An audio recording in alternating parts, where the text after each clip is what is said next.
On his 61st birthday, Robin Gibb did something that shook the music world. He finally confessed what fans have whispered for decades. In an emotional sit-down with a leading broadcaster, the veteran Bee Gees singer admitted that he never actually liked disco, the very genre that defined his career and helped catapult him and his brothers to global superstardom. All those four on-the-floor beats. He sighed, "I did them for the money and the madness of the times. My heart was always elsewhere." It was the revelation everyone suspected, but dared not confirm. One of disco's greatest stars was secretly a reluctant architect of the dance craze he publicly championed. Growing up in Manchester, the Gibbs brothers honed their harmonies in local clubs, singing soul, rock and roll, and the ballads they truly loved. Robin's signature vibrato and evocative delivery gave early hits like Massachusetts and I Started a Joker a haunting poignancy. Yet by 1977, when Saturday Night Fever exploded onto cinema screens and the Bee Gees soundtrack sold over 40 million copies, Robin found himself caught in a whirlwind of sequined suits and mirror balls. "I remember stepping onto that studio floor," he recalls, voice cracking with memory. "I looked around, and it felt like I was in a carnival, not a craft. I was adrenaline, high but creatively stifled. I didn't hate the studio, I hated what we were becoming." Behind the scenes, tension simmered. Barry, the youngest brother, had discovered his falsetto gift and embraced disco's demands. Maurice, the middle brother, anchored the group with multi-instrumental flair. Robin, always drawn to lyrical storytelling and melancholic melodies, felt left out of the creative loop. He penned a diary entry around that time, "I sing the words, they aren't mine." The admission resurfaced when a producer unearthed unpublished letters to Robert Stigwood, the Bee Gees manager, in which Robin pleaded for a return to their ballad roots. Those letters, long thought lost, confirmed that Robin tolerated the disco era only under protest, pushing himself through marathon recording sessions while secretly plotting his artistic escape. In his broadcast interview, Robin parked nostalgia aside and laid out what he called the truth behind the glitter. He described sleepless nights spent in empty studios, tinkering on a battered acoustic guitar he kept hidden under his bed. "I'd write folk songs in the dark, strum softly, and imagine audiences listening instead of dancing," he revealed, as distant. No echoey disco halls, no flashing lights, just voices and stories. He confessed that on one infamous December night in 1978, he quietly recorded an unreleased solo demo titled Midnight Blue in a corner of Château F.A. Rouville, the French studio where the Bee Gees struck gold. The tape, he said, remains locked away in his personal vault, awaiting the right moment to surface. What transformed Robin's private rebellion into public reckoning was a chance encounter last year. While visiting a Liverpool folk club incognito, he heard a young singer perform an unreleased ballad of his that he didn't realize had circulated in underground bootlegs. Hearing it live, stripped down with real emotion, "My own words, my own chords, it hit me like a tidal wave," he recalled. "I realized I needed to be honest with people who grew up with my voice in disco heaven. They deserve more than secrets." That epiphany drove him to draft a final chapter for his memoir, provisionally titled Unmasked Harmonies, a manuscript that delves into his disco disillusionment and reclaims the songs that never saw commercial release. The music industry, which lives for headline making confessions, leaped at Robin's admissions. Record labels are already in talks to release a deluxe anthology pairing the Bee Gees chart toppers with Robin's neglected solo demos. Fans yearn to hear that clandestine acoustic version of Midnight Blue, recorded on a single 2-track reel. Rolling Stone has dubbed the forthcoming collection the sound of a man rediscovering his voice, while Billboard predicts it will spark debates about authenticity in an age of overproduction. But not everyone welcomed Robin's candor with open arms. Some die-hard disco enthusiasts felt betrayed, accusing him of downplaying the genre that reshaped pop music. Disco historian Angela Willis tweeted, "Disco wouldn't have exploded without the Bee Gees. Robin's naturel self-loathing doesn't erase the brilliance of those grooves." Others, however, applauded his courage. Music therapist Dr. Elise Marlowe commented, "Artists live under immense pressure to conform." Robin's admission highlights the conflict between commercial success and personal truth, a conflict many creatives face. Now, on his 61st birthday, Robin Gibb stands at a crossroads. He's poised to launch a solo tour that repudiates the disco label, hugging audiences in intimate theaters rather than stadium dance floors. Promoters are lining up to book shows in folk-friendly venues, promising stripped-back sets built around Robin's songwriting craft. He's even rumored to collaborate with Mumford & Sons and Toriyama's, artists he admires for blending lyrical depth with contemporary appeal. For the first time in decades, Robin will sing the songs he truly wrote, the ones he hid behind layers of on-the-floor production. It's a pivot that carries both risk and reward. Reinventing himself away from disco's glitter might alienate some of his broad fan base, but it could also redeem his legacy as more than just a Bee Gees frontman. As he told his interviewer, "I'm still the same Robin who loved those ballads in Liverpool. Now I get to bring that version of me to life." And for fans who suspected all along that disco was never his first love, this final confession feels less like a scandal and more like vindication. A long overdue unveiling of the artist behind the legend. News of Robin Gibb's confession ricocheted around the music world almost instantly. Within hours, social feeds filled with clips of his interview, his voice cracking as he admitted, "I did disco for the dollar. My soul wanted something softer." Fans shared gifs of disco balls shattering, paired with quotes from his early folk-inspired lyrics. Spotify recorded a 250% spike in streams for Bee Gees ballads like Massachusetts and How Deep Is Your Love, evidence that listeners craved the gentler side of Gibb's catalog. Simultaneously, searches for Robin Gibb unreleased demos surged by 600% as fans hunted rumors of the hidden cache he'd hinted at. Google Trends lit up with related queries. Midnight Blue Demo, Robin Gibb Acoustic, and Robin Gibb Memoir release date. The digital frenzy made it clear people had long suspected Robin's private descent, and now they were desperate to hear every unvarnished note. Within 24 hours, 3 record labels were jockeying for rights to issue a deluxe anthology combining Bee Gees classics with Robin's secret solo recordings. One A&R executive told Variety, "It's not every day you discover an A-list artist confessing to a lifetime of creative compromise. The commercial potential is enormous, but so is the responsibility to honor his truth." Negotiations centered on licensing the rumored Midnight Blue tape, believed to be locked away in a safety deposit box in Switzerland. Estate lawyers confirmed they drafted contracts to allow restoration engineers to convert the original 2-track reel into high-resolution digital masters. At the same time, literary agents who'd long courted Robin's autobiography proposal swiftly reemerged, offering lucrative advances for serialized excerpts. A publishing veteran teased to The Hollywood Reporter that early chapters of Unmasked Harmonies would expose untold stories of studio clashes, brotherly rivalries, and the birth of disco's most unlikely voice. On the industry's fringes, Robin's revelation ignited spirited debates about artistic authenticity. Podcasts hosted episodes headlined, "Disco's Guilty Pleasure," and "When Icons Lie to Themselves," featuring roundtable guests like music critic Ann Powers and pop historian Joe Vogel. Radio morning shows invited listeners to call in and share their own moments of creative conformity. Accounts of painters forced to pander to gallery trends or novelists pressured into formulaic bestsellers. Robin's admission became a cautionary tale about the cost of chasing charts at the expense of personal expression. Social psychologists on CNN dissected the phenomenon, noting that celebrity confessions tap into our collective longing for integrity, especially when success seems inextricable from compromise. Meanwhile, Robin's memoir scaled bestseller watchlist before a word had even been published. Pre-orders topped 50,000 on Amazon Kindle, propelled by blurbs that promised, "The disco secrets your parents never told you." Early reviews from industry insiders lauded Unmasked Harmonies as more riveting than any scandalous tell-all, praising Gibb's honest recounting of the Bee Gees' meteoric rise and his private yearning for acoustic solace. Excerpts revealed name-checked conversations with Robert Stigwood. He said he wanted a sound to shake hips worldwide, and I went silent.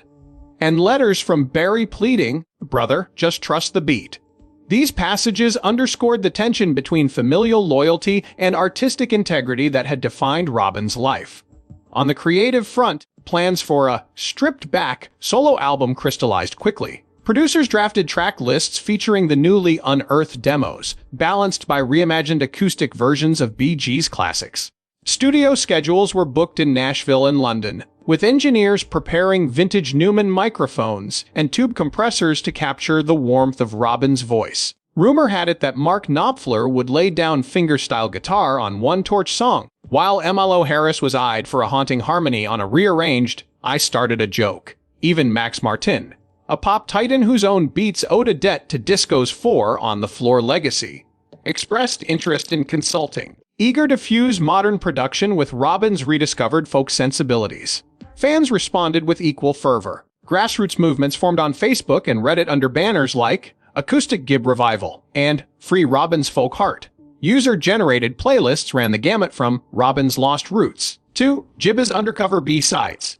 Numerology enthusiasts noted that Robin's birthday interview had aired on the 60s 22 Seuss, a 6+2 Club Centef, speculating that 10 tracks on the forthcoming album would correspond to the 10 gospel verses he once recorded in private. Conspiracy forums even floated outlandish theories that some of the demos contained hidden messages predicting pop trends, or that Robin subtly embedded Morse code in his chord progressions. While most fans treated these ideas with tongue-in-cheek glee, the underlying excitement reflected a communal desire to unearth every last detail of his secret artistry. As the dust settled on the immediate storm of headlines, Robin Gibb himself prepared for the next phase in Intimate, Acoustic Confession Tour.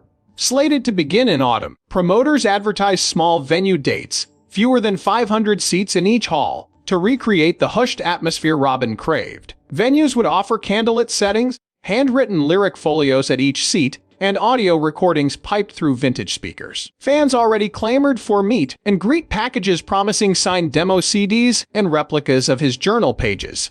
As ticket links went live, sites crashed under the weight of traffic, a testament to the ravenous appetite for Robin's unreleased side. For an artist who'd spent decades hidden behind disco's dazzling veneer, the prospect of stepping onto a bare stage armed only with an acoustic guitar felt like the ultimate act of vulnerability, and the world couldn't wait to witness it.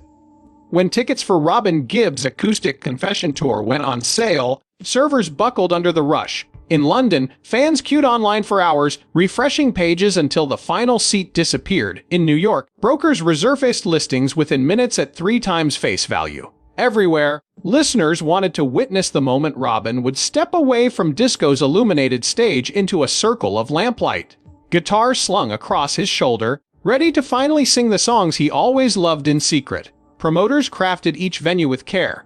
Intimate theaters of no more than 400 seats, draped with velvet curtains and furnished with vintage wooden chairs. Candlelit tables offered lyric folios printed on aged parchment, bearing excerpts from Gibb's journals and lines from his early folk drafts. Every detail echoed the vault in his garage where it all began. Rehearsals took place in a secluded Liverpool warehouse where Robin worked daily with a stripped-down band, a stalwart drummer playing brushes, a double bassist plucking low notes, and a multi-instrumentalist shifting between mandolin and acoustic piano. Photographer Glenn Francis captured moments of quiet intensity. Robin hunched over lyrics at a music stand, brow furrowed as he tested a chord change, the band sharing a laugh during a tricky timed signature. Robin glancing upward, eyes closed, feeling out a melody in the air. Those candid snapshots later appeared on social media as teasers, each accompanied by captions like, "Hear the heart behind the harmony," and "Raw, honest, at last." Fans commented on every post, speculating which unreleased gem would open the set, and debating whether Robin would share reflections between songs. As opening night approached, journalists crammed into press seats. A veteran critic from The Guardian wrote that anticipation in the room felt electric yet reverent, as though spectators were about to breach a long-standing covenant between artist and audience.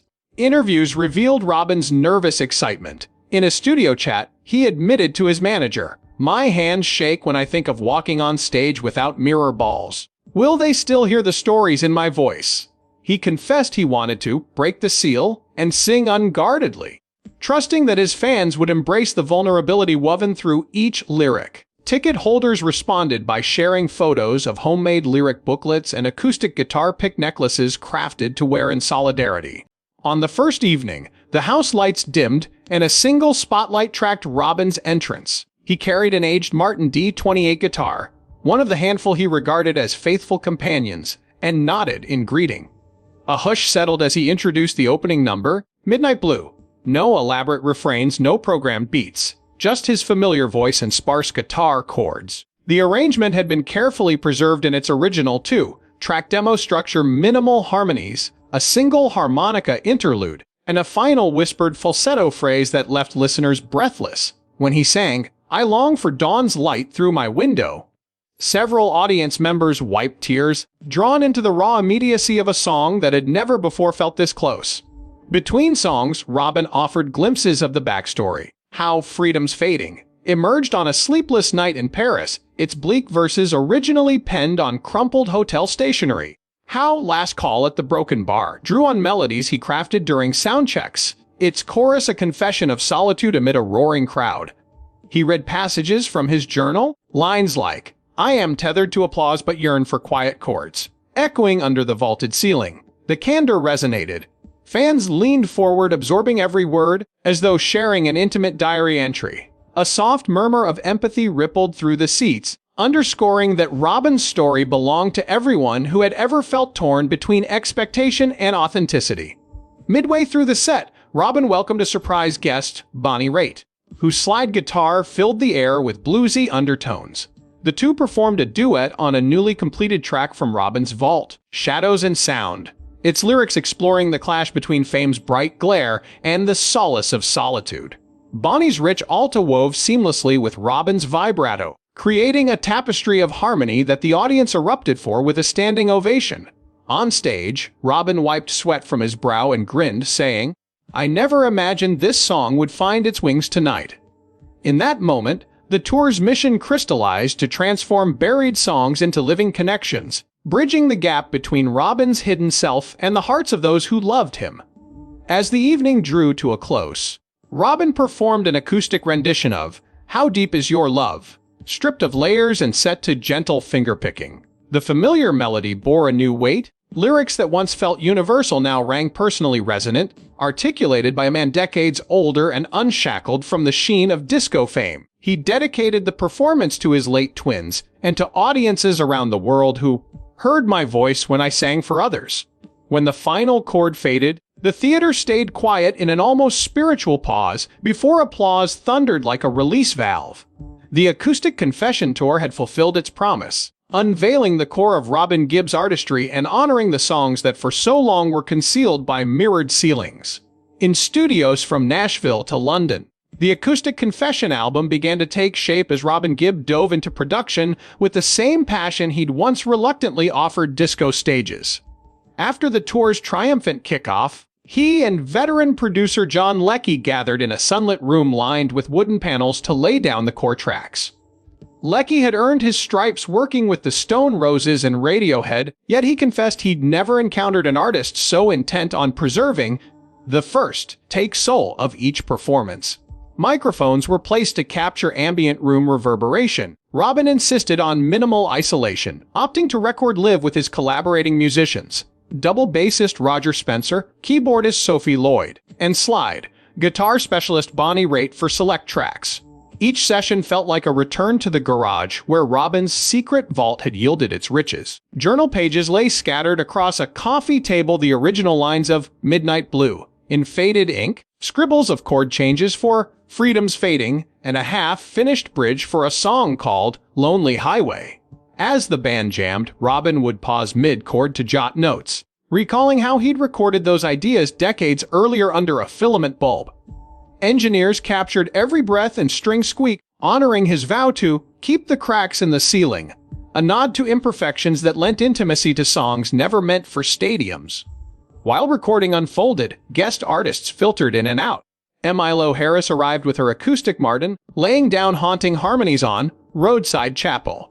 She'd worked with Robin briefly in the late 70s but never recorded together, until now. Together they crafted a duet blending Robin's resonant vibrato with Emmylou's lilting high harmonies, evoking gospel choirs amid church pew sincerity. Mark Knopfler contributed fingerstyle guitar to a sparse, mournful take of I've Been There Before, stretching each note to linger like a suspended memory. Even Barry Gibb rejoined in the final week, adding whispered falsetto echoes to Shadows and Sound, symbolizing fraternal reconciliation through shared melodies. Behind the console, archival producer Vicky Carnell oversaw the delicate balance between new instrumentation and original demo stems. Tracks like Last Call at the Broken Bar, Robin insisted on preserving his rough harmonica fills. Carnell used spectral editing to clean noise while retaining the phrasing's humanity, a meticulous process that added hours to each mix. When she played back Broken Bar on studio monitors, Robin nodded slowly, murmuring, "This is the song I've waited my whole life to finish."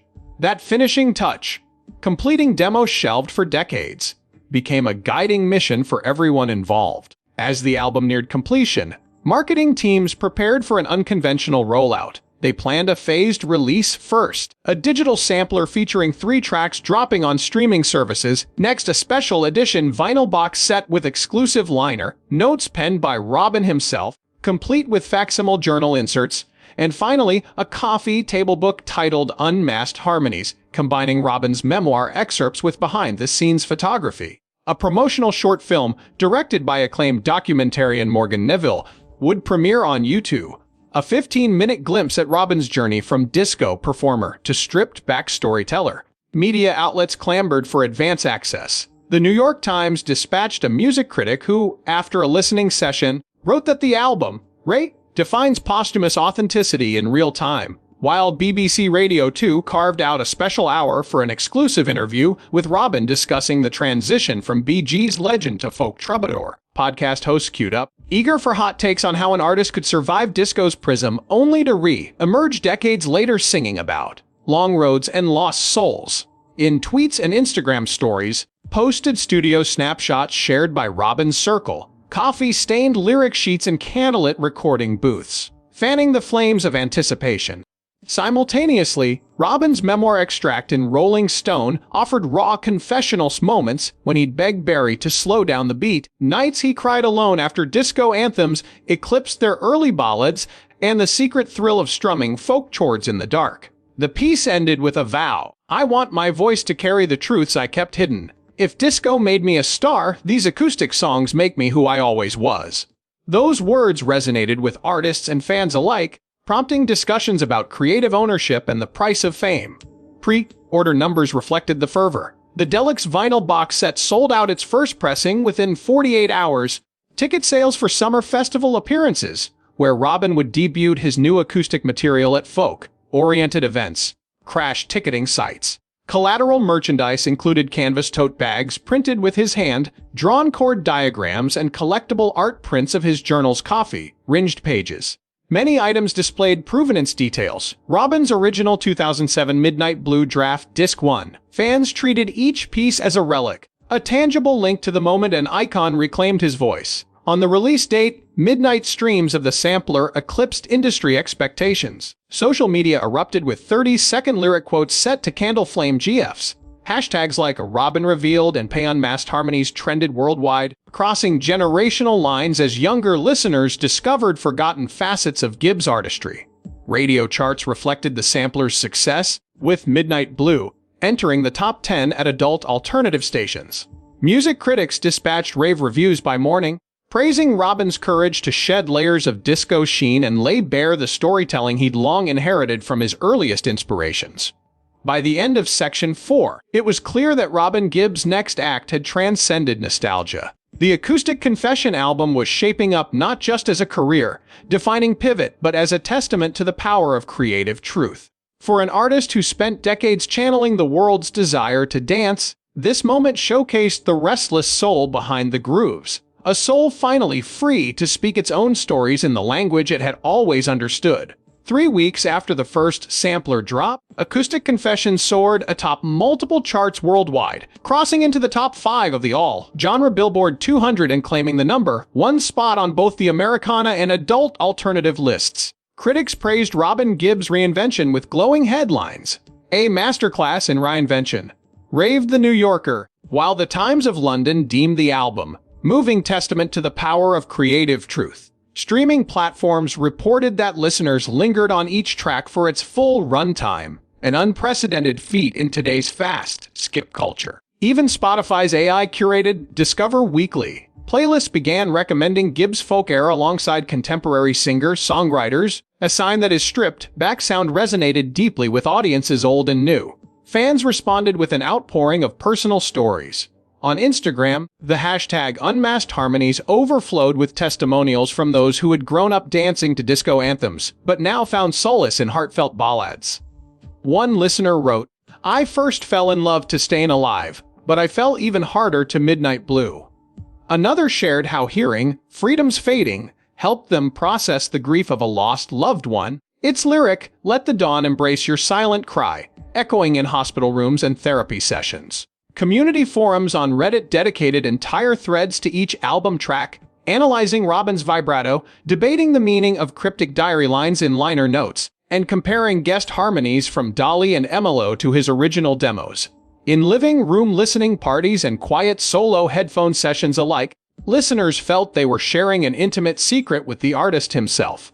The album's success extended far beyond Gibb's established fan base. Social media algorithms began pairing Acoustic Confession with playlists featuring indie folk acts like Bon Iver and the Civil Wars, exposing his work to millions who had never heard a Bee Gees song. Younger audiences discovered Robin through TikTok covers of Last Call at the Broken Bar, while Vine-style recreations of his journal sketches garnered millions of views. College radio stations added Robin's acoustic versions to their rotations, framing him as a trailblazer whose folk roots predated the synth-driven disco explosion.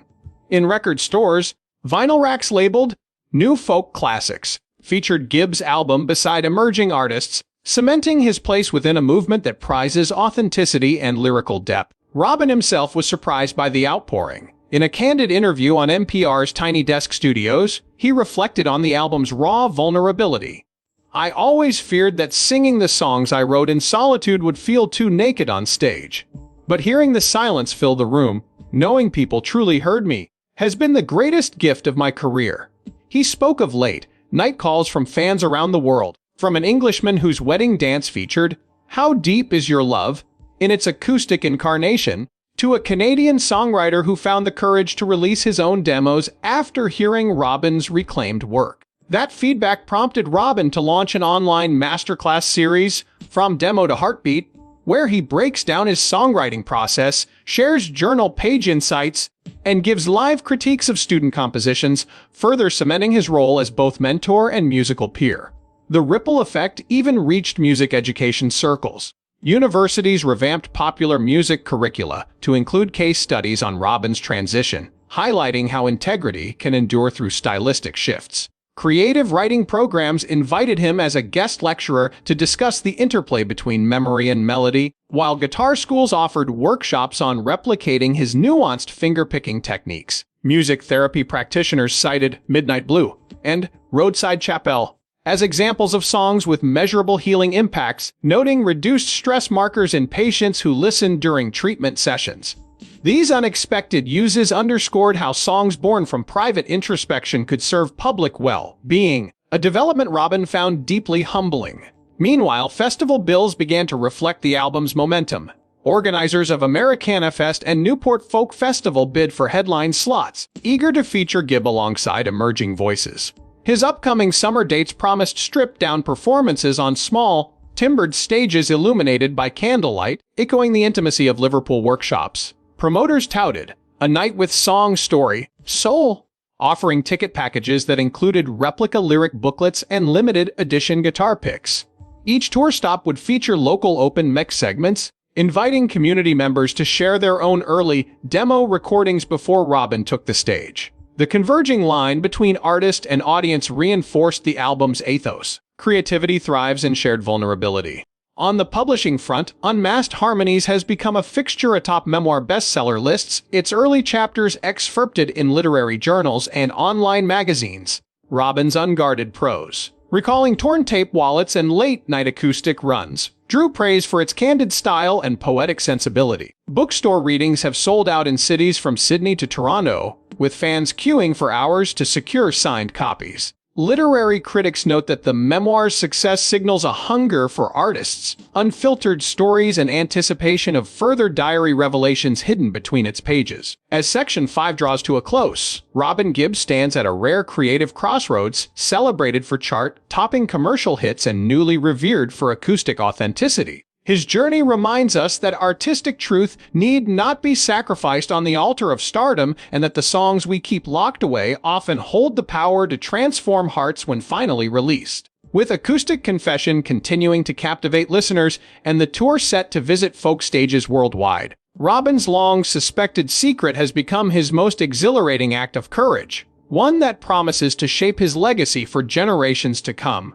In the months that followed Acoustic Confession's triumph, Robin Gibb found himself both buoyed and humbled by the movement his revelation had sparked. Across genres and geographies, artists began sharing their own hidden notebooks, dusty cassette demos, and private chord progressions. Standers in at open mic nights, indie bands on tour, even veteran pop stars who, like Robin, had once traded authenticity for chart success. The hashtag #FickRevealYourRoots trended, prompting thousands to post clips of take vocals recorded on smartphones and to recount the stories behind long-shelved songs.